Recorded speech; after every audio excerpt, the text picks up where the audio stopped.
Hi everyone, this is Dr. Dave O'Connell with a really short course on conflict called Conflict. You Really Do Have Choices. I'm glad you took a little bit of time to join in with me in this course, and I hope you get a few good tips, a few good nuggets, a few good insights about your own conflict style, the options that you have within conflict styles that are available to you, and feel a little bit better equipped for dealing with that thing that we all deal with every day in our lives, some form of conflict. Now, if you look within the folder for the class, you'll see you have a note page, kind of something like this, that you could use if you'd like to fill in. This is kind of a guideline for the little mini course. There are note pages. That's basically a 3-up copy of the slides that I'm using in this presentation that you can use to fill in notes if you'd like to.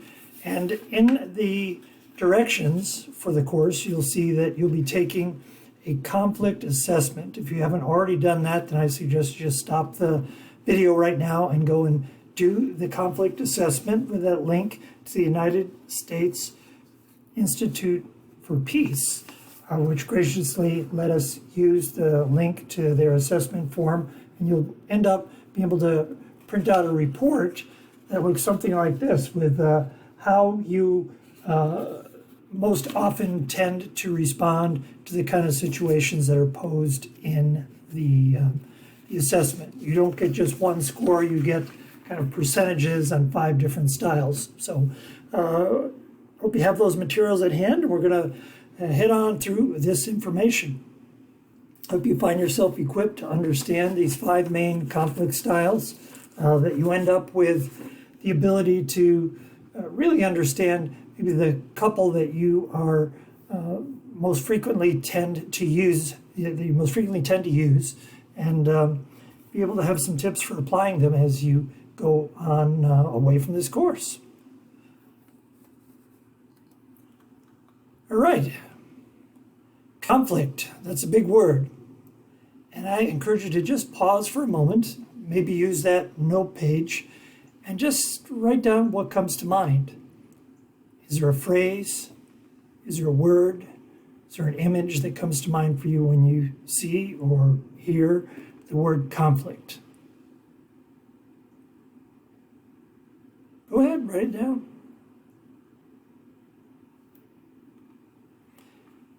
Okay, there's a wide variety of ways that people respond to this, and being that this isn't a class where everyone's meeting at the same time, we can't share all of the things that you wrote down, but hold on to what you wrote down and just consider in view of the other ways we might be looking at the topic here. Now, for some of us, we think of conflict as explosive, it's hot, like volcanic, like this picture, and that's understandable. Often there's something a little bit tense that comes to mind when we hear the word conflict, or we consider ourselves going into a time of conflict. At the same time, I'd like you to take from this brief session the possible positive effects of healthy conflict that's managed well. So here we really mean when there's different viewpoints and a certain kind of tension emerges, what good could come out of diving into that? Well, you can end up with an improved relationship if you actively and in a healthy way engage in conflict. You can have solutions to problems that you didn't have before you were willing to step in and really work through the issues.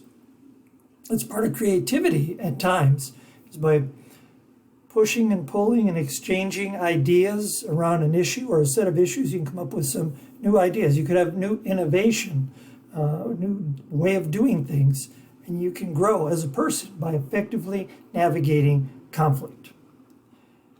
Now, we know that you might have a major tendency. Are you someone who tends to lean into conflict and say, well, let's discuss this issue. Let's really dive into it and work through our differences. Are you someone who more tends to lean away from conflict, maybe avoid it? If there's a way to get through an issue without really figuring everything out, you just want to get through it. And all of us probably have felt a bit of each of these over time, but you probably have one more stronger tendency than another, leaning in or leaning away from conflict. That's a very simple way of thinking about conflict style as we're going to unpack it in this course. Now, I'd like you to think about a particular conflict story just to help you process this information. Is there a time, kind of a situation where you were in conflict, or maybe you are right now in conflict? Just think about it. Who were the people? What are the issues? What's the context where it's happening? How has the conflict been handled? Or is it being handled right now? So think about a particular issue as you work through this material. I want you to come away with a strong view that you have choices, and that done at its best, often conflict resolution has some attention to the outcomes desired by each party. We know that varies in the different ways conflict unfolds, but that's often a high value aspect of resolving and managing conflict. So here's a definition. I'm sure there could be many, many definitions. This is one from someone called Ken Thomas, who wrote a lot about conflict. He says it's the process that begins when one party perceives that the other has negatively affected or is about to negatively affect something that he or she cares about. Okay, I'm going to highlight several of these words in the next slides. Process. So conflict isn't by itself an emotion, it's a process, right? So things happen during a conflict episode or a series of episodes. There's things that go on. And sometimes as it follows the stages of conflict, it seems like it's a pretty straight road and things are handled in a pretty straightforward way and without a lot of bumps in the road. Other times it might be pretty complex, and there might be something that goes on for a while and takes a number of different convenings to resolve effectively. But however it unfolds, this is a very general map of what happens. Something occurs that grabs our attention, and we develop an intention, which is maybe kind of a feeling and a direction, and we take then some behaviors, could be conversations or actions we take that lead to interactions, and there can be cycles of this that go on multiple times. So the definition included the idea of parties, when one party impacts another party's areas of concern, and those are just the individual people, or they could be individual entities like departments or whole teams or whatever. But the parties, and they perceive, so I perceive that someone's kind of pushing up on something that I'm really concerned about. That's one of my interests. It doesn't mean I'm always accurate about my perception, but I think that that's happening, or I feel quite sure that it's happening perhaps, and that it's going to be at a loss or a negative impact to me. And so this idea of something that he or she cares about is really equal to that person's interests. Now, we use the word interest here, indicating what your real concerns are.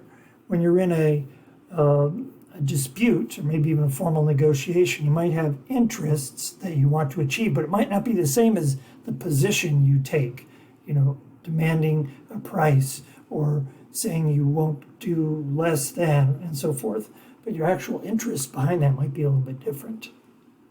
So conflict is looked at many ways, but one useful way of separating it is task conflict, which I'm representing with that check mark, or relationship conflict, which actually doesn't look like a conflict in this picture, but it's about two people, or it could be a number of parties. And often it's said that task conflict can be very, very good, right? Focusing on an issue, a set of issues, something that needs to be done, something we really need to work on.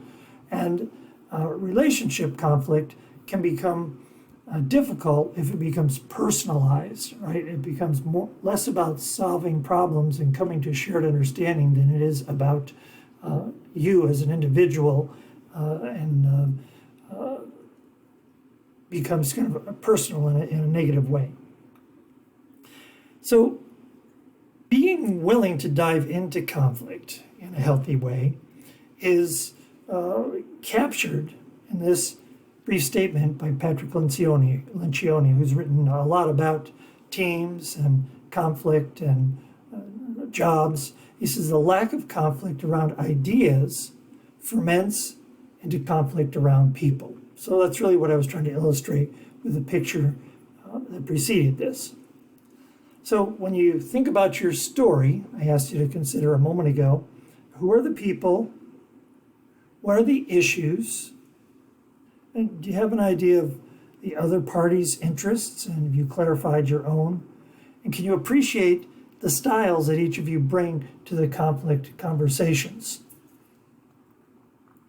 So here's a key tip when you're working through a conflict. If it's on the fly, you obviously couldn't sit to the side and do this, but if it's something that's you've got to dive into multiple times, can you get yourself separated from it enough to be able to describe it in a neutral way?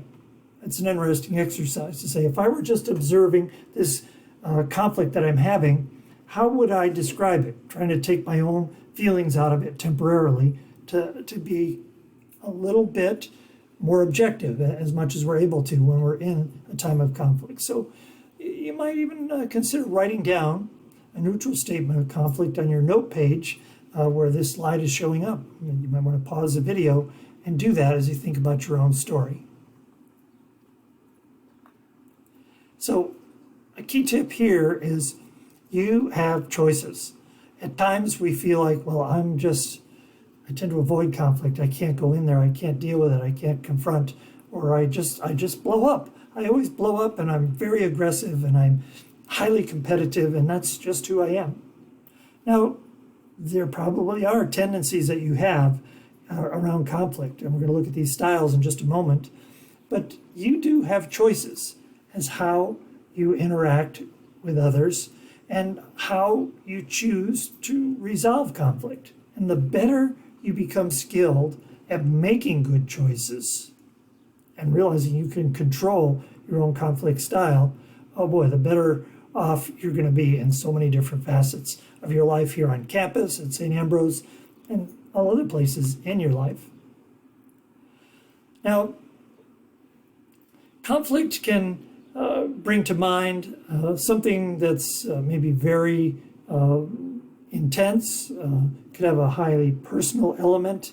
I'm trying to illustrate that idea of two people in conflict here. It doesn't mean they're highly competitive, but you can see that there's concern expressed in their body language, in their the way the hands are held, the facial expressions. You can kind of read conflict a bit just by looking at people. Now, I'd like you to make sure that you have taken the conflict style assessment. There's a link in the document, the note page that I gave you, that has click conflict assessment here. Perhaps you've already done it and you already have a written report.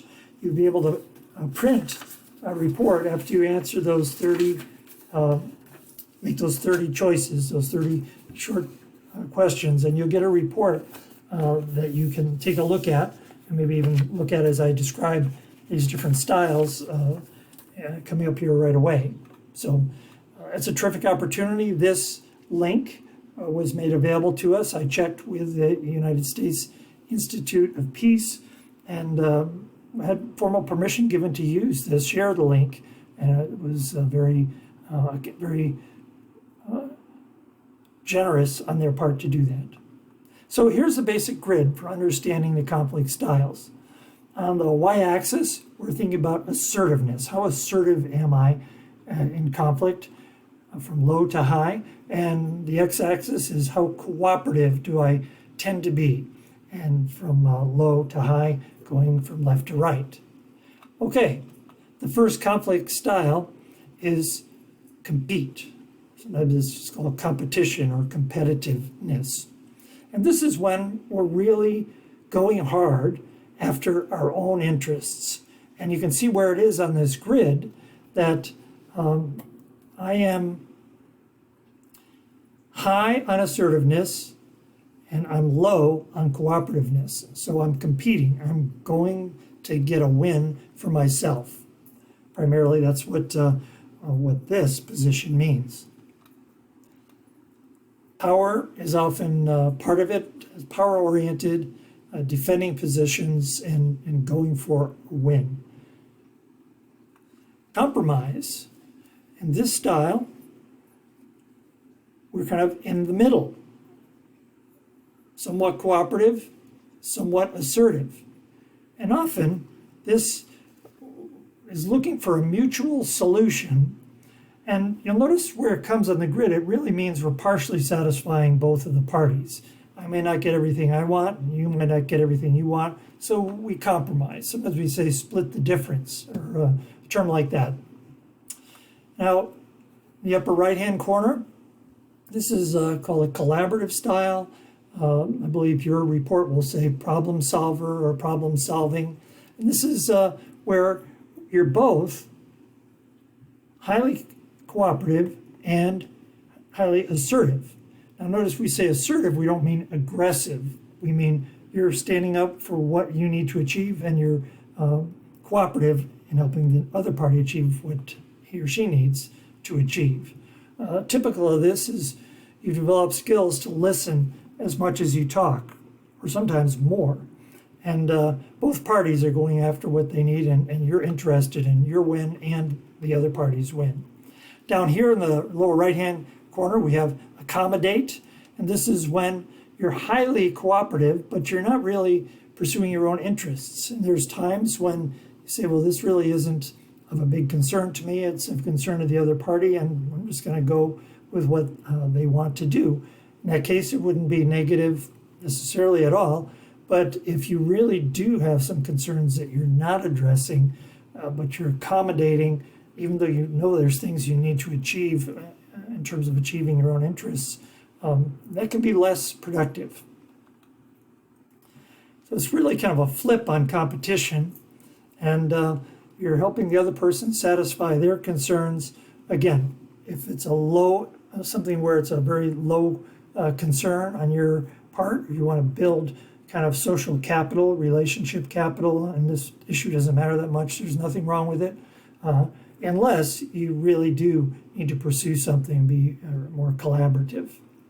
Over in the lower left-hand corner is avoiding, and that's when you just don't want to get into the conflict. You're not really cooperative, you're not really assertive, just kind of leave me alone and let me get out of here. I'm not pursuing my concerns or yours, and I don't want to deal with it, right? Now, there's 5 of these styles, and you, in your printout, are going to have a percentage rating on each one. Now, you notice they don't add up to 100%. In fact, what this is really showing you is out of the different options that you're given as you go through that assessment, this versus this, how many times, what percent of the time do you choose the phrase that represents each of these 5 styles? So for instance, I went through the assessment and just to illustrate, not representing my own real sentiments, and I said, I'm going to pick the most assertive, competitive phrases each time through there. It's not really helpful to me individually because it's not the real thing. But when I did that, I got this outcome, that as a competer, it was 100%. And every time there was a competitive way of going at conflict, I chose that.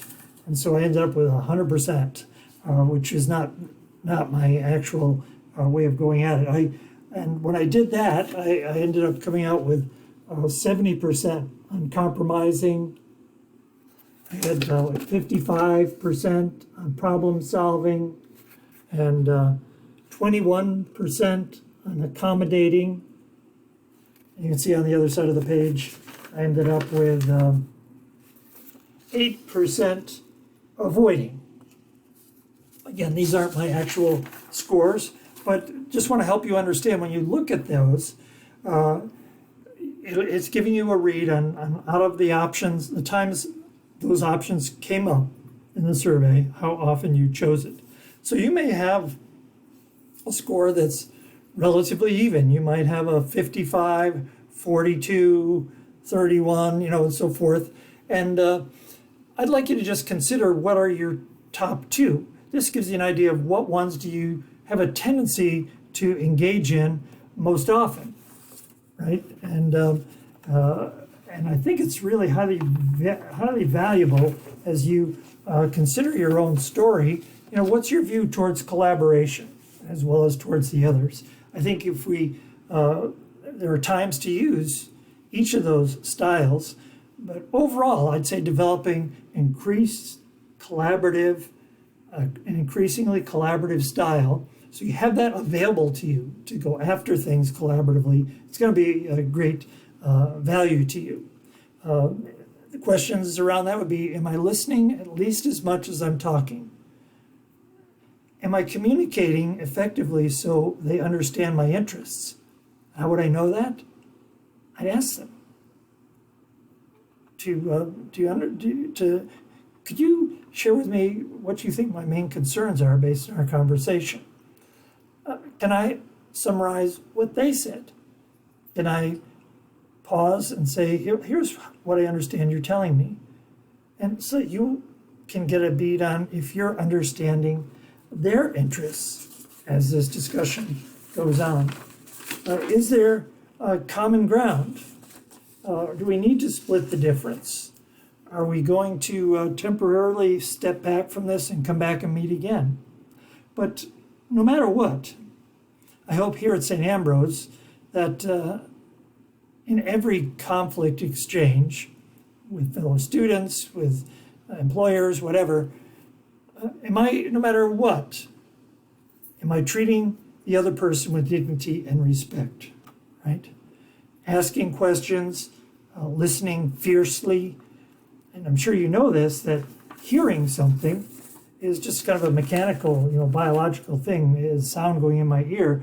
But listening is a more active thing. It's, help me understand, and you're working at it if you're actually listening. And a key tip on listening is often pausing. If you got something that's kind of rising up that is going to be kind of inflammatory, say, to just pause and compose yourself. It doesn't mean you don't have something assertive that needs to be said, or just pausing to consider the next thing you're going to say and maybe break the pace of a conversation that's becoming a little too heated. So, two key takeaways, or maybe it's three key takeaways that I see for you in this, is that you hopefully develop a more positive mindset toward conflict. There really are positive outcomes from doing it well, and that you really do have options and choices to engage in conflict from these different perspectives, and developing both the attitude of engaging respectfully and fruitfully and building skill. Now, we can only go so far in this super short micro course, but I hope you'll watch out for opportunities to build your skills in using the 5 conflict styles, and especially in learning how to come to collaborative solutions as often as you can. I wish you the best in your studies at St. Ambrose and God's blessings along your way. Have a great day.